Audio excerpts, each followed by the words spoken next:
Greetings, my scattered brothers and sisters in the Lord. Trust you know the Lord is with you wherever you find yourself scattered today, and that you know that his presence with you is more than enough for whatever you might face today.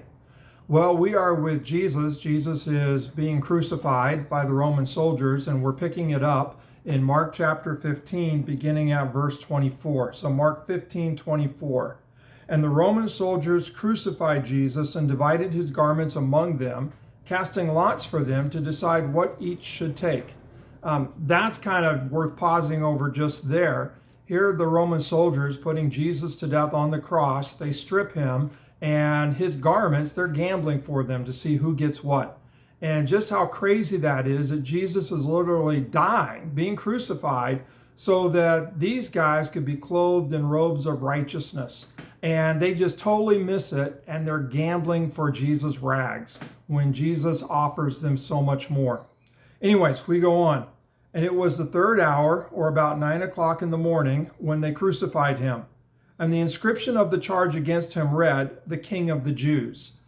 This is kind of a notification that this is what happens to everyone who pits themselves against Rome, that you're going to get crucified, you're not going to survive. It's also kind of a slap on the Jewish leadership. Hey, here's your king, and here's what's happening to your king. And so kind of putting it in their face that, okay, I'm doing what you wanted me to do, but your king is getting crucified, and Jesus truly is king. Okay, well, we keep going. And with Jesus, they crucified two robbers, one on his right and one on his left. And those who passed by derided him, wagging their heads and saying, "Aha! You who would destroy the temple and rebuild it in 3 days, save yourself and come down from the cross."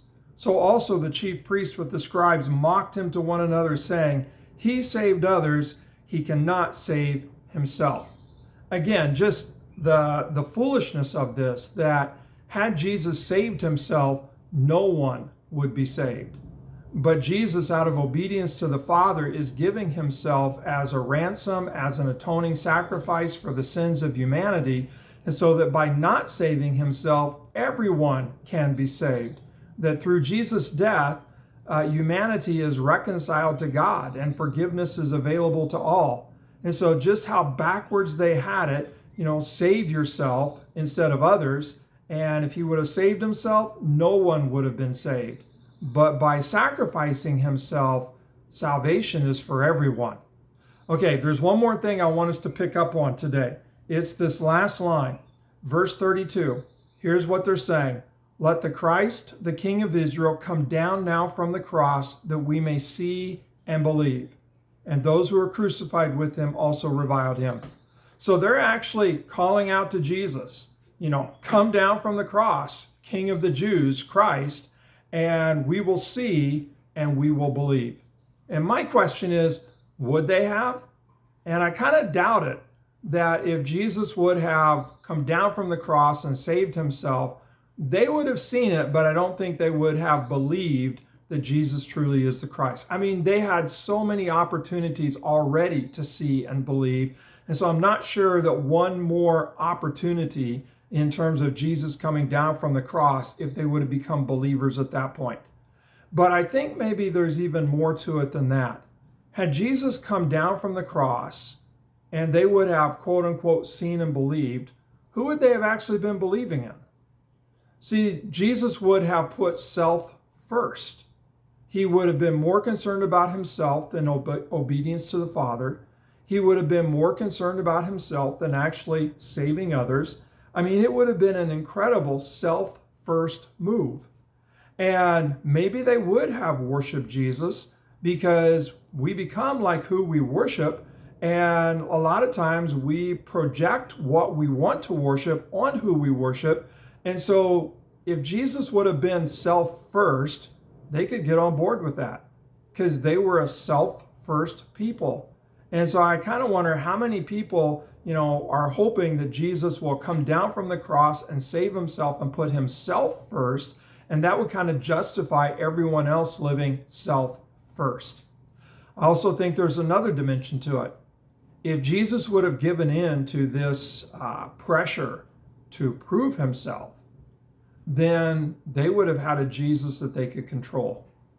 Come down from the cross, we'll see, we'll believe, and we'll be able to control you. Because we'll always use that line. Jesus, do what we want you to do, and we'll see and believe. But if you're not doing what we want you to do, then obviously you're not the Christ. And so Jesus would have been giving in to this constant pressure to prove himself. And in doing so, they would have been able to control Jesus. And everyone likes a Jesus that you can control. Well, anyway, so I'm thinking Jesus didn't give in to that pressure. Jesus, throughout all of that, trusted the Father, trusted himself to the Father, and stayed obedient.